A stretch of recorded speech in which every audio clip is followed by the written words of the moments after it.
Hello అండి, welcome to my channel Sai's for the official.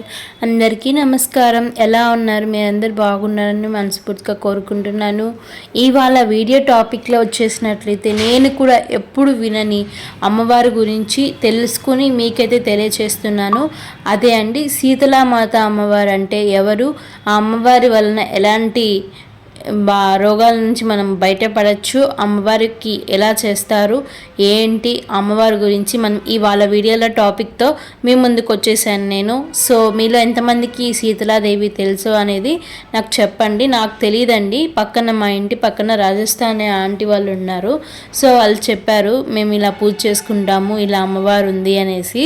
So అప్పుడు నేను సెర్చ్ చేసి అంతా మొత్తం స్టడీ చేస్తే నాకు అమ్మవారి గురించి కొన్ని విషయాలు తెలిసాయి. ఆ విషయాలు మీతో షేర్ చేసుకుందాము, మీకు కూడా తెలుసా లేదా అనేసి ఈ వీడియో టాపిక్ అయితే చేస్తున్నాం. ఇంకా లేట్ చేయకుండా మనం వీడియో టాపిక్లో వెళ్ళిపోతాం. అంతకన్నా ముందైతే మన ఛానల్ ఫస్ట్ టైం ఎవరైనా చూస్తూ ఉంటే సబ్స్క్రైబ్ చేసుకొని బెల్ ఐకాన్ని యాక్టివేట్ చేసుకోండి. అప్పుడు ఇలాంటి మంచి నోటిఫికేషన్స్ మీ ముందుకు రావాలి అంటే వీలవుతుంది.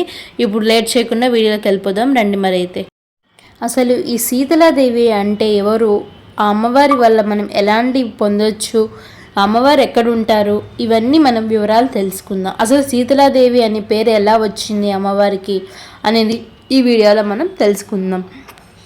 ఒకప్పుడు మన భారతదేశంలో ప్రజలు చిన్నపాటి జ్వరాలు, చెమటలు, చిన్నపాకు వంటి వ్యాధులతో చాలా బాధపడుతూ ఉండేవారు. ఆ కాలంలో ప్రజలు ఒక దేవతను ఎంతో భక్తితో పూజించేవారు. ఆమె పేరే శీతలామాత అని అంటూ ఉన్నారు. శీతలామాత అనగా చల్లదనాన్ని ఇచ్చే తల్లి. అంటే మనకి వేడికాలం, ఈ ఎండాకాలం వేడికాలంలో మనకి ఎక్కువ చికెన్ పాక్స్ అంటూ అమ్మవారు అంటూ అలా వస్తూ ఉంటుంది కదా ఈ ఎండల్లో. అలా ఆ అమ్మవారు కూడా, శీతలామాత కూడా అలానే అనమాట. అప్పుడు అమ్మవారికి చల్లటి వస్తువులు ఇవ్వడం, నైవేద్యం చేయడం, తీసుకోవడం వలన అమ్మవారు చాలా తృప్తి పడతారు. అందుకే అమ్మవారికి శీతలామాత అని పేరు వచ్చింది. ఆమె భక్తులను వ్యాధుల నుండి కాపాడుతూ ఉంటుందనేసి ప్రజలు చాలా నమ్ముతారనమాట. ఒక చిన్న గ్రామంలో ఒక పేద కుటుంబం ఉండేది. ఆ కుటుంబానికి చాలా కష్టాలు వచ్చాయి. పిల్లలు తరచుగా జ్వరంతో బాధపడేవారు. ఒకరోజు ఆ గ్రామానికి వచ్చిన ఒక వృద్ధి మహిళరాలు వారికి ఒక సలహా ఇచ్చిందంట. శీతలామాతను భక్తితో పూజించండి. ఆమె శీతల అష్టమి రోజున పూజిస్తే మీ ఇంటికి ఆరోగ్యం మరియు శాంతి వస్తాయి అని చెప్పింది. ఆ మాట విన్న ఆ కుటుంబం మరుసటి రోజున ఎంతో భక్తిగా శీతలామాతను పూజించింది. ఆ రోజున కొత్తగా వండినటివి కానీ, వేడిగా ఉన్న వస్తువులు కానీ, అవి ఆ రోజు అసలుకి స్టవ్ ముట్టకూడదు అనమాట. ఒక్కొక్కరు ఒక్కొక్కలాగా చేస్తారు ఈ పూజని. సో అలా చేస్తూ ఉంటారనమాట. ఆ మాట విని కొత్తగా వండిన వంటలు కాకుండా ముందు రోజు చేసిన చల్లని ప్రసాదాలను అమ్మవారికి సమర్పిస్తారు.